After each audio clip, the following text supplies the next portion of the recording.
Welcome back. I'm so grateful to have you here. In today's video, we are going to explore the fascinating concepts of karmic cycle and how it reveals the profound laws of nature. My hope is to add value to your understanding and inspire positive changes in your life. In this video, I will be addressing important questions that will help us understand the karmic cycle more deeply.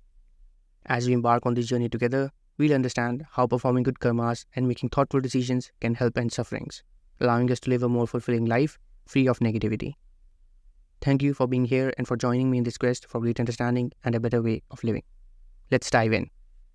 Now, the question rises. Why do certain people face a lot of worries and stress while others enjoy life all the time?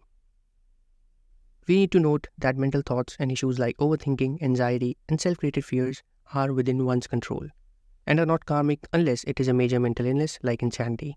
This shows that we can have complete control over our emotions through efforts and can adjust them accordingly to our desires. That is only possible if we control our minds. So it is the outside situation that we need to deal with, and it is our mind that molds them as favorable or unfavorable. Those who are doing all the good deeds and still face a lot of sufferings show that they are repaying their karmic debt.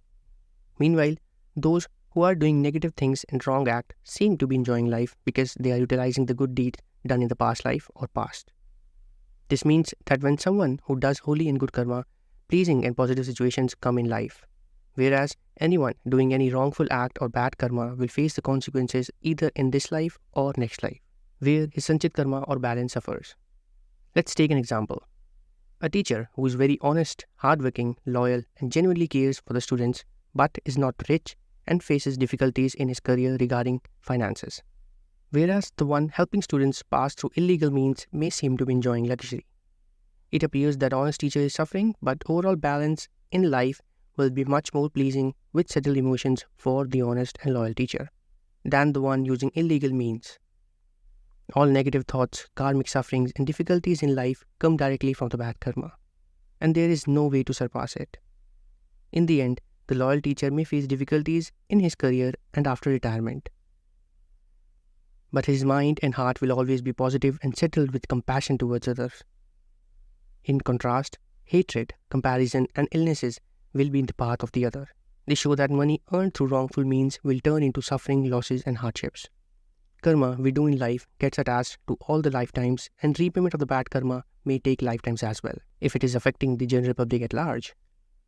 They show that we need to be very cautious with our decision making and walk towards the eternal peace within. Otherwise, suffering, instability of mind, and rushing thoughts with overthinking will never end. Here, we can understand that some people, even after in their good karma phase and facing favorable situations, still compare, have ego and arrogance. And this makes them to try to suppress others for their ego. They show that even after having everything they wanted, they are still not able to enjoy and be happy. Others from outside will feel that these people are having a wonderful time because they all have all the needed material possessions that they desire. Meanwhile, they will see a satisfied, calm, and blissful person who is poor in material possessions as unhappy. What we learn from this is happiness is peace in the heart or mind, whereas sadness is an unstable heart or mind with jealousy, as outside situation is beyond our control. If we are going through a rough phase in our life, it is our own karma. Now the question rises, are wealth and comforts our prarabdha? Yes, but we need to understand this as there could be a situation where someone who is extremely rich is not allowed to eat what he wants or due to illness, whereas a poor person could be getting everything he wants just by begging. So prarabdha builds up physical situations around us, but decision making and emotions are in our hands to deal with them. If prarabdha dictates that certain person won't get money, then even after stealing and doing things in his life, he won't get what he wants. Even if a situation arises where he gets money, that money won't be utilized by him, either through the future situations where it will be spent on court cases, illnesses, theft, scams, etc. That money won't stay with him, and he won't be able to use that income even after possessing it. In a different situation, if there is a prarabdha for wealth, then someone could adopt him into a rich family, someone dying in the family may write a will in his name. Unexpectedly, he could dig up something and get money. But a man does not trust prarabdha and focuses on how he can earn more and more just by any means. But that money will come with a lot of comparison, jealousy, and the need to hide it from others. If he gets caught using illegal means, he will suffer the consequences. Whereas, if he is patient and does not resort to illegal means, he will have peace and prosperity with what he earns. Either way, he will get what he needs to keep himself arranged. The way people face losses, death in family, and defamation without cause, and face difficulties in life without inviting them. It is the same way good situations come up in life over time. No one will be able to take away from us what genuinely belongs to us. Like in reality, if you start to measure your expenses, you will see how much you are just wasting on luxuries or what you are seeing on the internet. There is a need to stop it. And if you walk towards the path of minimalistic living, attachments and expectations will itself reduce. We should not always focus on happiness, peace, and prosperity, as this makes it difficult to go through negativity or difficult phases in life. This shows that man has the potential and capability to only focus on doing his duty and responsibility with utmost honesty, caution, and attention. He cannot determine the fruits for himself. We should also determine how the situation or end result should be, as it could be different for everyone. When wisdom controls his mind, senses, and body, a person starts to talk less, and only about what is needed. On the other hand, the one who has no control over his mind, senses, and body talks about anything he needs.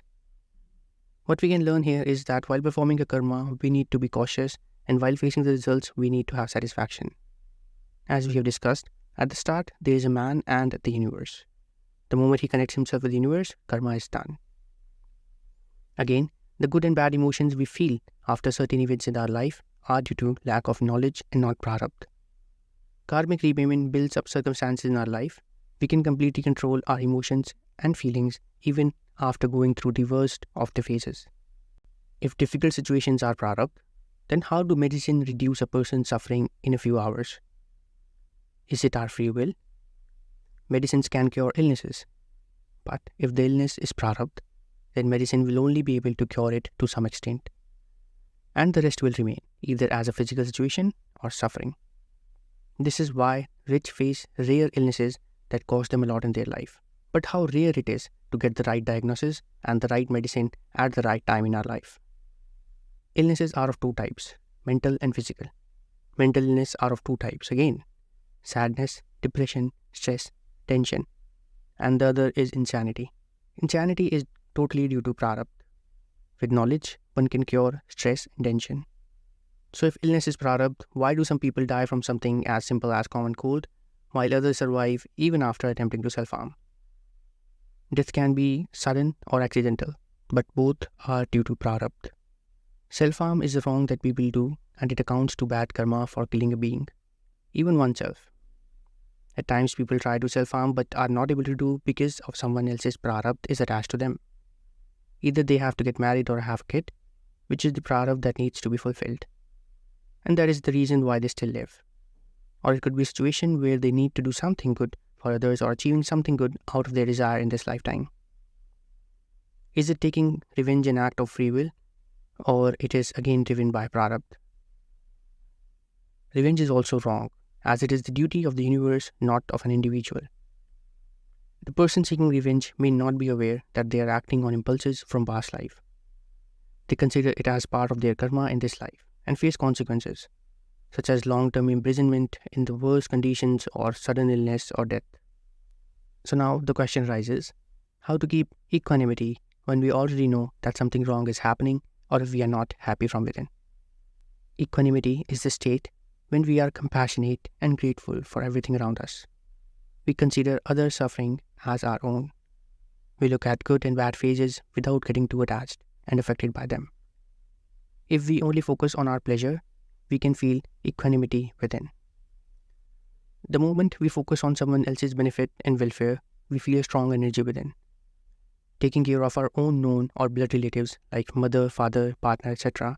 is out of attachment and genuine care for them. And this will give us only peace. But helping someone without having any attachment relationship is where we will feel a blissful experience without feeling tired. That is to do something for the betterment of humanity. Behaving with love, decency and care with everyone we do not have a relationship with. No expectations, no greed, only pure emotions by helping them. If someone asks for directions and we tell them the directions and guide them with patience and walk with them, it will give us peace. Giving water to the thirsty will give us contentment. Helping people around bring calmness. With equanimity, there is a need to be equality, where everyone is equal irrespective of their emotions, race, greed, or behavior. If we do not follow this and keep differences, inequalities, and act against the nature of humans, it will make us uneasy, and our mind will constantly experience chaos within. Something that is not going to happen will never happen, and something that is bound to happen will happen. So what's the point of stressing? Thank you so much for watching this video. I truly hope I have been able to add some value to your understanding of the karmic cycle and how thoughtful decisions can transform our life. Stay connected with us as we continue on this journey together. In our upcoming videos, we'll explore even more aspects of karma and how our actions influence well-being and the world around us. If you have questions or thoughts about this video, please share them in the comments. I'll do my best to address them in future discussions. Thank you for being a part of this beautiful journey together towards a greater understanding and a better living. Together, we can improve our lives and the world around us. See you in the next video.